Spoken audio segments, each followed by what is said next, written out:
ముందుగా మీడియా వాళ్ళందరికీ చాలా థ్యాంక్స్ అండి.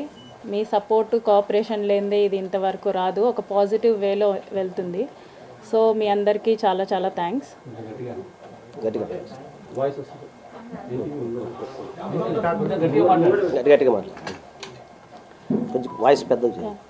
లీగల్ ప్రొసీజర్ వెళ్తుంది, వీఆర్ గోయింగ్ త్రూ దట్. నిన్ననే ఎఫ్ఐఆర్ ఫైల్ అవ్వడం జరిగింది. ఎఫ్ఐఆర్ కాపీ మేము తీసుకుంటున్నాం, ఆ ప్రొసీజర్లో ఉన్నామన్నమాట. సో ఎన్హెచ్ఆర్సీ వాళ్ళ నుంచి కూడా ఒక పాజిటివ్ రివ్యూ అయితే వచ్చింది, దాన్ని కూడా ఫాలో అప్ చేస్తున్నాం. ఉమెన్ కమిషన్కి కూడా విజయవాడకి వెళ్తున్నాం వితిన్ 2 daysలో.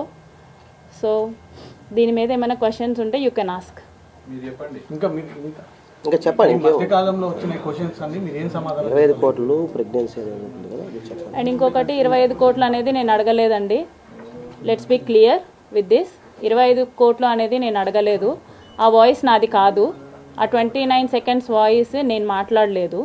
సో ఆ డివైస్ ఎవరితో మాట్లాడాను, ఏమని మాట్లాడాను అని ఫస్ట్ లాస్ట్ కాన్వర్జేషన్ మాకు ఇస్తే మేము దాన్ని డివైస్ చెక్ చేయిస్తాము. నేనైతే ఆ మాటలు మాట్లాడలేదు. అండ్ ఇంకొకటి 5 times అబోర్షన్ అనేది అది మెడికల్ చెక్ జరుగుతుంది. ఎలాగో ఎఫ్ఐఆర్ ఫైల్ అయింది కాబట్టి నన్ను కూడా ఎంక్వైరీకి పిలుస్తారు. సో అది మెడికల్ చెక్ జరిగిన తర్వాత డాక్టర్సే కంక్లూడ్ చేస్తారు. యూపీఎస్సీది అది నాది కాదండి.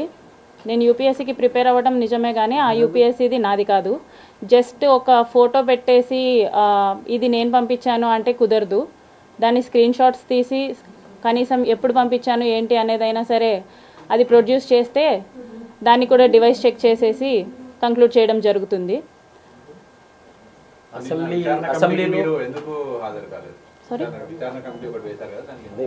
నాకు ఎటువంటి ఇన్ఫర్మేషన్ లేదండి. విచారణ కమిటీకి రమ్మని చెప్పి జనసేన పార్టీ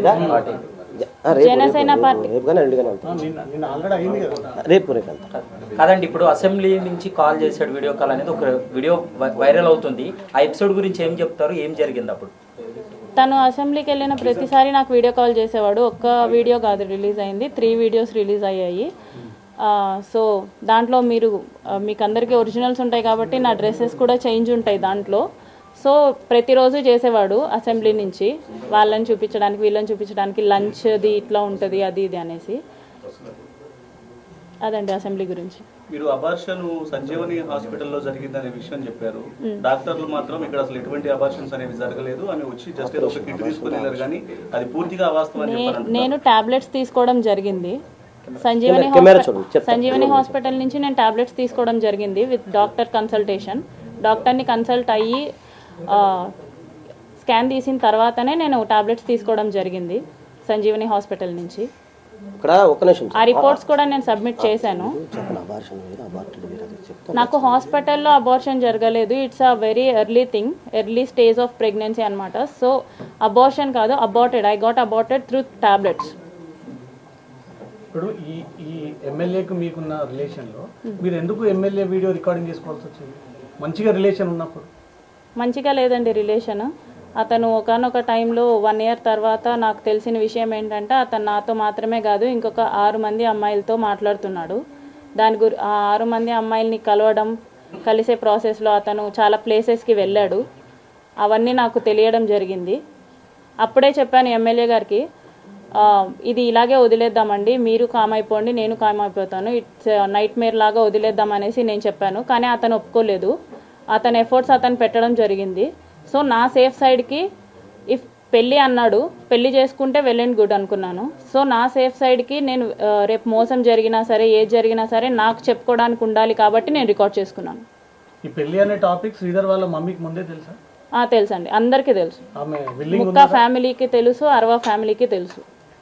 ఇప్పుడు దే ఆర్ నాట్ విల్లింగ్ అండి. కాదండి, ఇద్దరు పెళ్లి చేసుకోవాలనుకున్నప్పుడు మీ ఇద్దరి మధ్య ఎందుకు క్లాషెస్ వచ్చింది, ఎందుకు గొడవ తలెత్తింది, ఎందుకు విడిపోవాలనుకున్నాడు, దానికి కారణాలు ఏమైనా? విడిపోయింది అతనండి, నాకు తెలియదు, ఇప్పటికీ రీజన్ తెలియదు నాకు. నేను అదే అడుగుతున్నాను. ఆల్ ఆఫ్ సడన్గా ఫోన్ స్విచ్ ఆఫ్ చేసేసి మాట్లాడకుండా మానేసింది అతను. దానికి రీజనే నేను అడుగుతున్నాను, అతనే చెప్పాలి.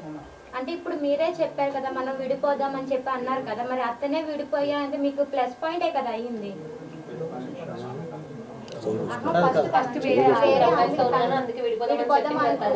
If at all he don't have the intention of marrying me, నా ఫ్యామిలీని టచ్ చేయాల్సిన అవసరం లేదు. వన్స్ ఈ 6 monthsలో అతను చాలా చేశాడు. నేను 1 year తర్వాత ఆ అమ్మాయిల గురించి తెలిసినప్పుడు నేను విడిపోదాం అనుకున్నప్పుడు నా ఫ్యామిలీని ఇన్వాల్వ్ చేయలేదు అతను. సో నా ఫ్యామిలీ జోలికి కూడా రాలేదు, మా హస్బెండ్తో మాట్లాడడం ఎలాంటివి జరగలేదన్నమాట. సో ఆఫ్టర్ ఈ 6 monthsలో మా బ్రదర్తో మాట్లాడడం, మా హస్బెండ్తో మాట్లాడడం, మా హస్బెండ్ వాళ్ళ అక్కతో మాట్లాడడం, ఇవన్నీ చేశాడు. So if at all he don't have any intention of marrying me, నా ఫ్యామిలీని టచ్ చేసి ఉండేది కాదు. అంటే మీ ఎంటైర్ ఇష్యూలో బుక్క రూపానందరెడ్డి ఇన్వాల్వ్ అయ్యాడా? ఖచ్చితంగా ఇన్వాల్వ్ అయ్యారండి. ఆయన ఇన్వాల్వ్మెంట్ ఖచ్చితంగా ఉంది. ఆయన పాత్ర ఏంటండి? వాళ్ళు ఎప్పుడు కంట్రోల్ చేస్తూనే ఉండేవాళ్ళండి శ్రీధర్ని. శ్రీధర్ నాతో చాలాసార్లు చెప్పి, డమ్మీ క్యాండిడేట్ అండి, అది రైల్వే కోడూరులో ఉన్న ఎవరికైనా తెలుస్తుంది.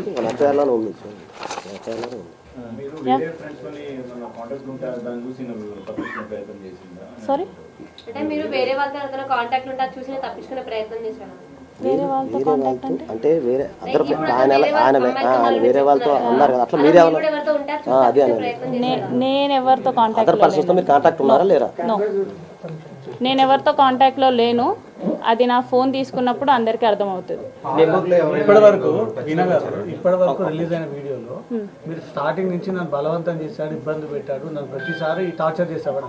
కానీ ఆ వీడియోలో ఎక్కడ కూడా మీరు భయపడ్డట్టు బెదిరించినట్టు లేదు. చాలా హ్యాపీగా సంతోషంగా ఒక లవ్ రిలేషన్ నడిచింది. నేను ఈ 1 yearలో జరిగింది నేను మీకు చూపించలేను, ఎందుకంటే నేను ఈ 1 year నేను అసలు రికార్డ్ అనేది చేయలేదు అతని గురించి ఎప్పుడైతే వేరే అమ్మాయిల విషయంలో బయటపడిందో అప్పటి నుంచే నేను రికార్డ్ చేసుకోవడం జరిగింది. అప్పటి నుంచే తను నా మీద ఎఫర్ట్స్ పెట్టడం జరిగింది. నేను విడిపోదాం అన్నా కూడా ఆ విషయం అతను కూడా తెలుసు అన్నారు కదా. ఏది ఇంకొకటి విషయం క్లారిటీగా చెప్తున్నా, నేను స్క్రీన్ రికార్డ్ చేసిన ప్రతిసారి శ్రీధర్కి చెప్పే చేశాను, శ్రీధర్కి తెలిసే చేశాను. ఉన్నారని తెలిసి కూడా మీరు ఎందుకు అతనితో ఆ వీడియో కాల్స్ అవన్నీ మాట్లాడడం అవన్నీ ఎందుకు చేస్తున్నారు? వేరే వాళ్ళతో ఉన్నారని తెలిసి కూడా ఇప్పుడు అసెంబ్లీ నుంచి వీడియో కాల్ చేసింది ఎవరండి? నేను కాదు. ఓకే, ఇప్పుడు ఒక వీడియోలో మరి తను కొంచెం న్యూడ్గా ఉండి అవి కూడా చూపిస్తున్నారు కదా, స్టిల్ మీరు ఆ వీడియో కాల్ ఎందుకు మాట్లాడే? కట్ చేయొచ్చు కదా, రికార్డ్ చేస్తున్నది. అతను నేను కట్ చేస్తే నైట్ 11:30 ఆ టయానికి మా వాళ్ళకి చేస్తున్నాడండి. మీరు అక్కడ కూడా కాల్ కట్ చేసే ఆప్షన్ ఉంటుంది, స్టిల్ మీరు కాల్ కట్ చేయలేరు కదా అక్కడ. మీరు ఇది నన్ను అడగడం కంటే ఎందుకు చేసావని చెప్పి శ్రీధర్ని అడగడం బెటర్. త్రిసభ్య కమిటీ ముందు నిన్న త్రిసభ్య కమిటీ ముందు 7 గంటలు విచారణ ఎదుర్కొన్నాడు. ఆయన దగ్గర కూడా చాలా ఎవిడెన్స్ ఉన్నాయి, ప్రొడ్యూస్ చేశానని చెప్తున్నాడు. నెక్స్ట్ మీరు కూడా కమిటీ ముందుకు వెళ్ళి మీరు కూడా అంశాలన్నీ చెప్తారా ఏంటి? నెక్స్ట్ ఎట్లా ఉండబోతుంది? ఇప్పుడు అతని ఫోన్లో ఏమున్నాయో నా ఫోన్లో కూడా సేమ్ ఉంటాయి. అతను ఏం డిలీట్ చేసినా సరే నా ఫోన్లో ఉంటాయి, నేనేం డిలీట్ చేసినా సరే అతని ఫోన్లో ఉంటాయి. చాట్ షేర్ ఉంది కదా, స్క్రీన్ షేర్ చేశారు కదా అతను మీకు. అతను అడుగుతుంది అది కాదు సార్. ఆయన దగ్గర కూడా చాలా ఉన్నాయి. నేను ఇలా చేశాను అని చెప్పేసి నాకు పంపించడం జరిగింది. అంటే ఇద్దరు ప్రీ ప్లాన్ గానే ఉన్నారు. ఎవరు కేసు మోసం జరిగినా అదే అడుగుతున్నాను. అదే అతన్ని కూడా అడగచ్చు కదా.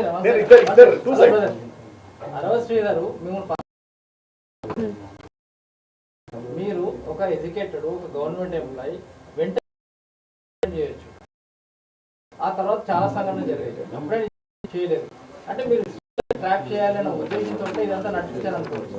శ్రీధర్ని ట్రాప్ చేయాలంటే నాకు ఒక ప్రెగ్నెన్సీ కావాలి ట్రాప్ చేయడానికి. అడగాలన్నా కూడా అతన్ని ట్రాప్ చేయాలన్నా కూడా నాకు ఒక్క ప్రెగ్నెన్సీ చాలు. ఒక్క ప్రెగ్నెన్సీతో నేను ఇంత కథ చేయాలనుకోలేదండి. అతని ఫోర్స్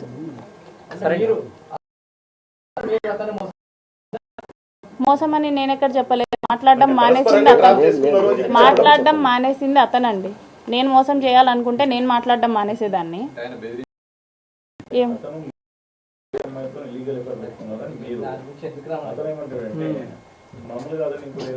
అది ఇన్వెస్టిగేషన్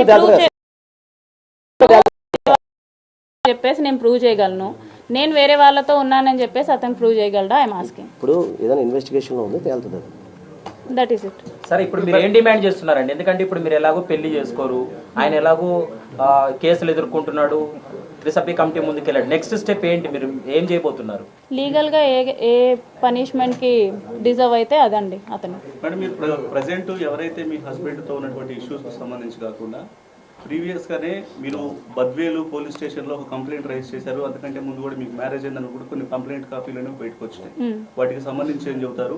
ఎఫ్ఐఆర్ కాపీస్ చూపిస్తున్నారు, డివోర్స్ అయినట్టు కాపీస్ చూపిస్తున్నారు. అట్లా కాదండి, ఇప్పుడు మీరు హస్బెండ్ కాకుండా ప్రీవియస్ గానే అదే ఎఫ్ఐఆర్ కాపీ చూపిస్తున్నారు, డివోర్స్ కాపీ చూపిస్తున్నారా నాకు డివోర్స్ అయినట్టు? బద్వేల్ పోలీస్ స్టేషన్ నుంచి ఎఫ్ఐఆర్ తీసుకున్న వాళ్ళు కోర్టు నుంచి డివోర్స్ కాపీ సర్టిఫికేట్ కాదు కదా సార్, ఎఫ్ఐఆర్ అని సర్టిఫికేట్ కాదు, జిరాక్స్. అది కూడా ఇన్వెస్టిగేషన్ అది కూడా రాసాం. ఆల్రెడీ మ్యారేజ్ లేదండి, లేదు. సర్టిఫికేట్ కాదు అది. ఇప్పుడు మీరు చూపించే ఎఫ్ఐఆర్ ఇది అప్పుడు అది 2018 ఎఫ్ఐఆర్, అప్పుడు ఆన్లైన్ లో లేదు, ఇది ఆన్లైన్ దొరుకుతుంది. ఇప్పుడు నీకు ఆన్లైన్ లింక్ పంపిస్తే ఇప్పుడే పంపిస్తుంది. అది 2018 ఎఫ్ఐఆర్, నేను చూశాను. 2018 ఎఫ్ఐఆర్ అంటే చట్ట ప్రకారం చూసుకుని 8 years దాటిపోయింది. మీ ఇష్యూలో ఒక వైసీపీ నాయకుడు వచ్చారు, అతను ఎందుకు లా అనే పేరుతోటి దూషించి లేకపోతే నన్ను అనండి లేకపోతే అతను అనండి ఇంత కాంట్రవర్షియల్ ఎందుకు క్రియేట్ చేస్తున్నారు?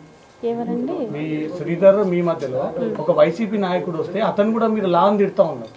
వైసీపీ నాయకుడు ఎవరు వచ్చారండి? సంథింగ్ ఒక పర్సన్ మధ్యలో నిలబడి మాట్లాడుతుంటే నిన్న మీరు రిలీజ్ చేసిన వీడియో. నేను అతన్ని కాదండి తిట్టింది, నేను తాతంశెట్టి నాగేంద్రని తిట్టింది. సరే అండి, ఇప్పుడు తాతంశెట్టి నాగేంద్ర గారు చెప్పినట్లు మల్టిపుల్ ఎఫ్ఐఆర్స్ ఉన్నాయని చెప్పి ఆయన చెప్పిన ఏదైతే ఆరోపణలు ఉన్నాయో వాటికి తగ్గట్టుగానే మీరు ఇచ్చినటువంటి కంప్లైంట్ కాపీలు కూడా ఆల్రెడీ ఒక వ్యక్తితో పెళ్లైందనే విషయానికి సంబంధించి బద్వేల్ పిఎస్ లో మీరు కంప్లైంట్ చేసిన విషయం కూడా ఉంది. ఇప్పుడు మీరు భర్త కాకంటే ముందుగానే మీరు వేరే వాళ్ళని పెళ్లి చేసుకున్నారనే మాటను మీరు ఖండిస్తున్నారా లేదా అన్న విషయం అడుగుతున్నాం మేము. ఖండిస్తున్నానండి, ఖండిస్తున్నా. మరి ఆ కంప్లైంట్ కాపీ అనేది మీరు చేసింది కదా? ఏదండి ఏ కంప్లైంట్? అక్కడ బద్వేల్ పోలీస్ స్టేషన్ లో మీరు కంప్లైంట్. నేను కంప్లైంట్ ఇవ్వలేదు.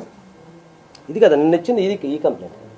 అది కాదు సార్, 18 సర్టిఫికేట్ కాపీస్ కాదు, అది ఏముంది సార్? సరే అండి, ఇప్పుడు ఒక్కటే పెళ్ళి అయిందండి, మా హస్బెండ్ తో అయింది. మీరు పెళ్లి ప్రస్తావన ఎప్పుడు తీసుకొచ్చారో ఆయన ఎప్పుడు ఉన్నాడు? మీరు పెళ్లి ప్రస్తావన ఎప్పుడు తీసుకొచ్చాడో ఆయన ఎప్పుడు? ఎవరండి? శ్రీధరే చెప్పాడు పెళ్లి చేసుకుంటా అనేసి, నేను అడగలేదు. శ్రీధరే పెళ్లి చేసుకుంటా అన్నాడు.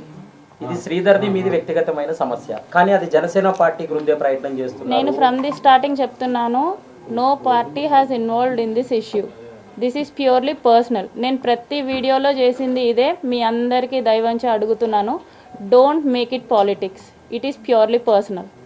Politics has already entered, madam. Don't already entered. మీ వెనుక ఒక వైసీపీ పార్టీ ఉంది. అసెంబ్లీలో ఆయన మాట్లాడాడు, స్పీకర్ ఇన్వాల్వ్ కావాలని అడిగారు, అడిగినాక మళ్ళీ పాలిటిక్స్ ని మేము ఇన్వాల్వ్ చేయలేదు, అతను ఏం చేశాడు అనేది మాత్రమే నేను చూపించాను అంతే. అంటే మీ ఎపిసోడ్ ని వైసీపీ క్యాష్ చేసుకొని వైసీపీ వెనుకుండా నడిపిస్తుంది అంటున్నారు. అసలు వైసీపీకి నాకు ఎటువంటి సంబంధం లేదు. ఫోన్ తీసుకొని చెక్ చేసుకోండి. వైసీపీకి నాకు ఎటువంటి సంబంధం లేదు. అలాగే సార్, అవును. లేదండి అలాంటిది ఏం లేదు సార్. నా ఫోన్ మొన్న కూడా చెప్పాను, డైరెక్ట్ ఒక ఛానల్లో చెప్పా, పేరు చెప్పకూడదు, వాళ్ళకి సంబంధించిన ప్రో ఛానల్లోనే మేము ఫస్ట్ మొట్టమొదటిసారి ఇంటర్వ్యూ ఇచ్చినప్పుడు ఆ రోజు కూడా చెప్పా, నా ఫోన్ ఆ ఫోన్ తీసుకుని మీ దగ్గర పెట్టుకుందాం, మీరు ఎవరైనా రండి ఓపెన్ గా చూద్దాం, ఇబ్బంది ఏం లేదు. ఏదైతే పిలిచారో ఏదో నమ్మలేని నిజాలు బయట పెడతారన్నారు, బట్ నమ్మలేని నిజాలు అంటూ సాక్ష్యాలు అంటే ఏం చూపెట్టలేదు, ఏదో చూపిస్తాను అందరిని పిలిచారు. అది ఏంటి నమ్మలేని నిజాలు ఏంటి, ఆ సాక్ష్యాలు ఏంటి చూపెట్టండి, వీడియోస్ మరిన్ని ఆధారాలు చూపిస్తున్నారు, ఒక్క ఆధారం కూడా చూపెట్టలేదు. సో ఏంటి అది చూపెట్టండి, మేమందరం ఈగరం మేము కూడా వెయిట్ చేస్తున్నాం. ప్రెస్ మీట్ అవ్వగానే రిలీజ్ అవుతాయండి వీడియోస్. రేపు ఒక రోజు ఒక చిన్నది అనుకో, రేపు హైకోర్టులో ఆర్గ్యుమెంట్ ఉంది. సో అంటే సడన్గా యాక్చువల్ నేను 2 days తర్వాత వస్తాను అనుకున్నా, ఇప్పుడు మాకు మార్నింగ్ ఫోన్ చేస్తే రేపు లిస్ట్ అయింది అనమాట. ఇస్తా, అది చెప్తాను. రేపు హైకోర్టు ఆర్గ్యుమెంట్స్ ఉంది, రేపు లిస్ట్ అయింది కేసు, మీకు పెడతాను మీకు లిస్ట్ కూడా. అది అయిపోగా నెక్స్ట్ మంత్ ప్రెస్ మీట్ పెడతాను. సో అట్ లాస్ట్ మీరు అయితే 25 crores అయితే తనని రాన్సమ్ డిమాండ్ చేయలేదు అంటున్నారు. అసలు అడగలేదండి. ఆ రోజు మీరు కాదన్నా నాకు తెలియదే ఉన్నట్టు మాట్లాడారు కదా మేడం. నేను వాయిస్ ఎవరిదో తెలియదు అన్నానండి. ఆ రోజు ఖండించలేదు కదా మీరు? ఆ రోజు ఖండించలేకపోవడం కారణం మీరు చూసారు, కాఫ్ వచ్చింది, ఆమెకు హెల్త్ బాగాలేదు, మీరు చూసారు కదా సార్. కాదని చెప్పడానికి ఎంత డిఫరెన్స్ ఉంది సార్? కొంచెం కన్ఫ్యూజ్ అయ్యారు. లేకండి మేడం.